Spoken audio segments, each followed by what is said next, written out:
श्रीमद्भगवद्गीता प्रथमोऽध्यायं धृतराष्ट्र उवाच धर्मक्षेत्रे कुरुक्षेत्रे समवेता यजुत्सवा मामकाः पाण्डवाश्चैव किमकुर्वत সঞ্জয়। অর্থাৎ ধৃতরাষ্ট্র জিজ্ঞাসা করলেন, হে সঞ্জয়, ধর্মক্ষেত্রে যুদ্ধ করার মানসে সমবেত হইয়া আমার পুত্র এবং পাণ্ডুর পুত্ররা তারপর কি করিলেন? সঞ্জয় উবাচ দৃষ্টা তু পাণ্ডবানীকম ভুরুং দুর্জয়নস্তদা আশ্চর্যম উপসংগম্য রাজা বচনম ব্রবীত। অর্থাৎ সঞ্জয় বললেন, হে রাজন, পাণ্ডবদের সৈন্যসজ্জা ধর্ষণ করে রাজা দুর্যোধন দ্রোণাচার্যের কাছে বললেন যে পৈষ্যমেতাম পাণ্ডুপুত্রা নমাশ্চর্য মোহিতিম চুমম ভুরুম দ্রুপদপুত্রেণ তব শিষ্যেন ধীমতা।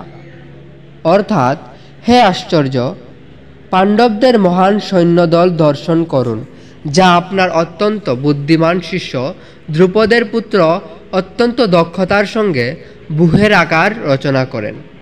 অত্র সুরা মহশ্বাসা ভীমার্জুন সমায়ুধি ইয়ুধানু বিরাটচ্চ দ্রুপদচ্চ মহারথা দৃষ্টকেতুশ্চকিতানঃ কাশীরাজস্য বীর্যবানঃ পুরুজিত কৌন্তিভোজশ্চ শৈবশ্চ নরপুঙ্গবঃ युधामनुश्च विक्रांत उत्तमौजश्च वीर्यवानः सौभद्र দ্রুপদয়াশ্চ সর্বএব মহারথা।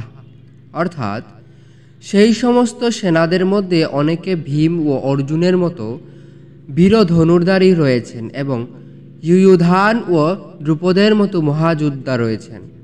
যেখানে দৃষ্টকেতু, চেকিতান, কাশীরাজ, পুরুজিত, কুন্তিভোজ ও শৈবের মতো অত্যন্ত বলবান যোদ্ধারাও রয়েছেন।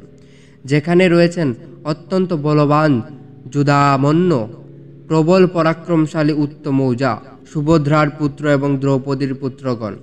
এইসব যোদ্ধারা সকলেই একজনের মহারথী।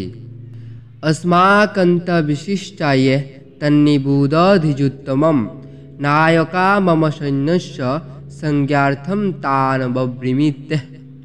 অর্থাৎ হে দ্বিজোত্তম, আমাদের পক্ষে যে সমস্ত বিশিষ্ট সেনাপতি সামরিক শক্তি পরিচালনার জন্য রয়েছেন, আপনার অবগতির জন্য আমি তাদের সম্বন্ধে বলছি।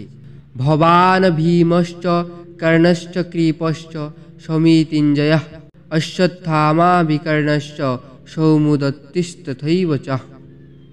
অর্থাৎ যেখানে রয়েছেন আপনার মতোই ব্যক্তিশালী ভীষ্ম, কর্ণ, কৃপা, অশ্বত্থামা, বিকর্ণ ও সুমদত্তের পুত্র ভূরিশ্রবা, যারা সর্বদা সংগ্রামে বিজয়ী হয়ে থাকেন।